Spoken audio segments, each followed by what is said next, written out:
Hello, আমি সুস্মিতা বলছি। ভালো আছেন তো? ওকে, আমিও ভালো আছি। আমাকে আপনারা সাবস্ক্রাইব করুন, আমি উপকৃত হব। আপনাদেরকে ভালো ভালো পোস্ট করতে চেষ্টা করব, ভিডিও পোস্ট করতে চেষ্টা করব। দেখি আমি কতটা পারি করতে, সেটাও একটা ব্যাপার। যাই হোক, আপনারা ভালো থাকুন, আমি সেটাই ঈশ্বরের কাছে মঙ্গল প্রার্থনা করছি। এবারে আমি তাহলে একটা আহ, রাগের উপরে বলছি। হ্যাঁ, রাগটা হলো হাম্বির। খুব ভালো রাগ একটা। হাম্বির রাগ এর উৎপত্তি আপনার কল্যাণ ঠাট থেকে বাদিস্বর ধা, সমবাদিস্বর গা। হ্যাঁ, জাতি সম্পূর্ণ সম্পূর্ণ, গতি বক্র, কিন্তু গতি বক্র হলে গাওয়াটা খুব কঠিন হয়, বিশেষ করে তানের পোর্শনটা, তানের জায়গাটা বেশি কঠিন হয়ে যায়। আপনি স্বর বিস্তার বিভিন্ন রকমভাবে করে নিতে পারবেন, কিন্তু তানের জায়গাটা খুব অসুবিধে হয়ে যায়। যাই হোক, গাইবার সময় রাত্রির প্রথম প্রহর এটা। তারপরে আরোহে নি বক্র, অবরোহে গা বক্র ভাবে ব্যবহার হচ্ছে। আরোহে নি বক্রভাবে ব্যবহার হচ্ছে, অবরোহে গা বক্রভাবে ব্যবহার হচ্ছে।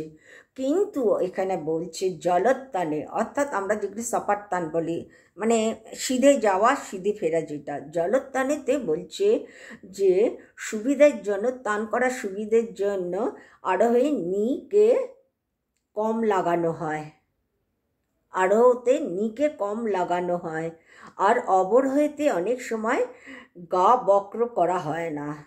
জলোত্তানের ক্ষেত্রে বলছে, জলোত্তানের ক্ষেত্রে অনেক সময় আরোহতে নি ব্যবহার হয় না, কম ব্যবহার হয় না, না কম হয়। আর অবরোহণে গা বক্রভাবে ব্যবহার হয় না অনেক ক্ষেত্রে বা অনেক সময়। এতে দুটো মধ্যমই লাগছে। তার কারণটা হচ্ছে এটার ঠাট তো কল্যাণ, সে ঠাটে তো, কল্যাণ ঠাটে তো দুই মধ্যমের ব্যবহার হবেই। এখন শুদ্ধ মধ্যমটা বলছে আরোহী অবরোহী দু ক্ষেত্রে শুদ্ধ মধ্যমের ব্যবহার হচ্ছে, কিন্তু আপনি তীব্র মধ্যমটা শুধুমাত্র আরোহতেই কেবলমাত্র ব্যবহার করতে পারছেন।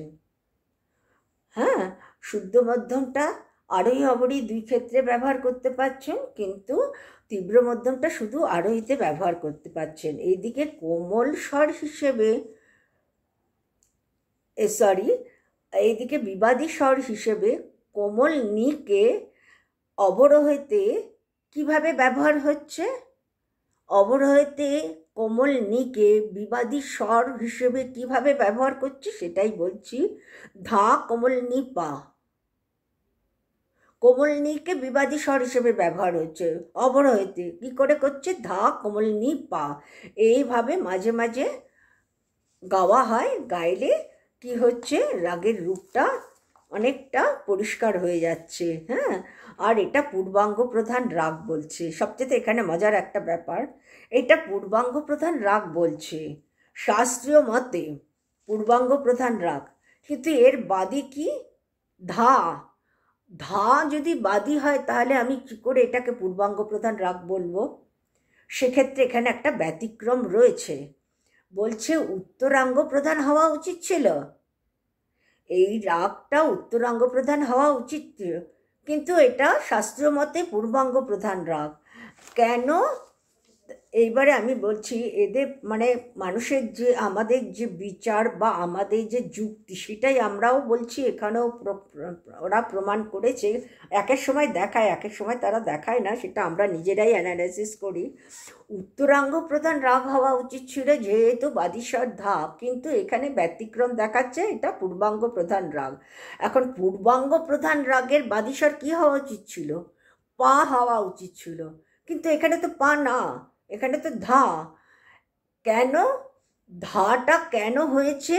এখানে যদি ধায়ের জায়গায় পা ব্যবহার হতো তাহলে রাগের রূপ খুলতো না, রাগের রূপ, রাগের স্বরূপ প্রকাশ পেত না ঠিকভাবে।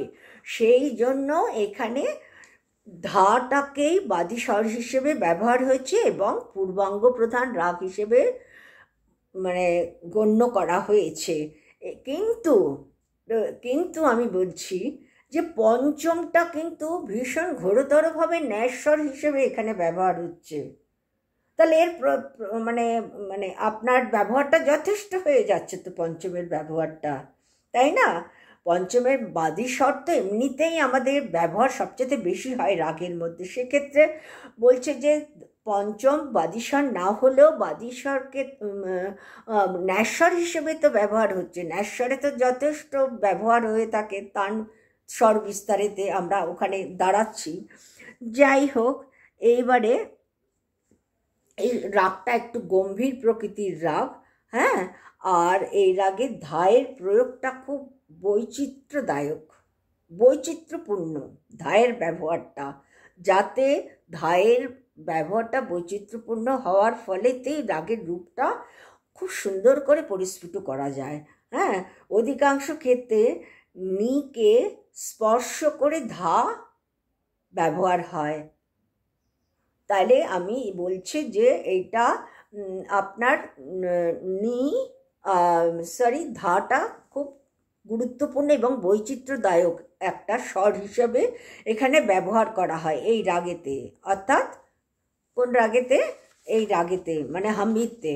হ্যাঁ, কিন্তু কিভাবে আমি ধাটাকে ব্যবহার করছি?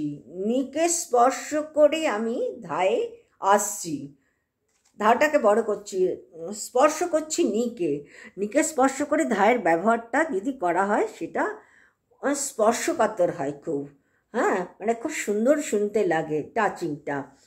তা যাই হোক, এর পকরটা হলো সা কমা রে সা কমা গামা ধা।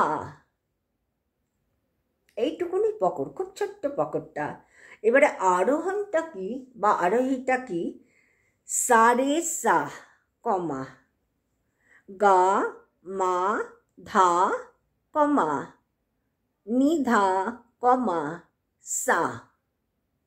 শুদ্ধ নি কিন্তু, হ্যাঁ, কারণ আর নি তো বিবাদী স্বর হিসেবে ব্যবহার হয়। সেক্ষেত্রে তো আরোহী অবরোহীতে তো কোমল নি থাকবেই না, কোমল নিটা থাকবেই না, তাই না, কল্যাণে। আর অবরোহণী সা নিধা পা, নিধা পা কমা মা পা করি মা পা ধাপা করি মা পা ধাপা কমা গামা রেসা।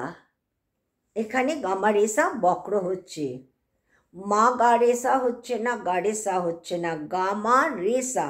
রেসা আসছি, রে থেকে সাথে আসছি, কিন্তু গা থেকে রেতে আসছি না। গামা রেসা, হ্যাঁ, মা রেসা, রেসা মা রেসা, গামা রেসা, এইভাবে স্বর বিস্তার করা যাবে। গামা হচ্ছে, কিন্তু মা গা রেসা হচ্ছে না, গা রেসা হচ্ছে না। তাহলে এখানে আমি বক্র পাচ্ছি আমি। তাহলে এইতে বোঝা গেল যে এই রাগটি বক্রভাবে গাওয়া হয় এবং যথেষ্ট বড় রাগ। বড় বড় শিল্পীরা এই রাগটাকে খুব পছন্দ করেন এবং গেয়ে থাকেন বা বাজিয়ে থাকেন, আমি যেগুলো শুনেছি। হ্যাঁ, ঠিক আছে, তাহলে আমি আজকে কেদার রাগটা এখানেই শেষ করছি। সরি, হামিদটা এখানেই শেষ করছি। আপনারা ভালো থাকুন, ভালো করে বোঝার চেষ্টা করুন আমি কি বললাম না বললাম, কারণ দুই মধ্যমের ব্যবহারটা কিভাবে হচ্ছে বললাম। তারপরে কোমলনি বিবাদী স্বর হিসাবে কীভাবে ব্যবহার হচ্ছে সেটাও বললাম। তারপরে আপনার ধায়ের ব্যবহারটা যে কতটা বৈচিত্র্যদায়ক সেটাও বললাম, এবং ধাটা আমরা কিভাবে ব্যবহার করছি সেটাও বললাম। তাহলে কতগুলো পয়েন্ট আমার এই রাগের মধ্যে মানে প্রবেশ করে রয়েছে, যেটার দ্বারা আমরা রাগের রূপটাকে খুব সুন্দর করে প্রকাশ করতে পারি, তাই না? ওকে, ঠিক আছে, নমস্কার, ভালো থাকবেন, ছাড়ছি।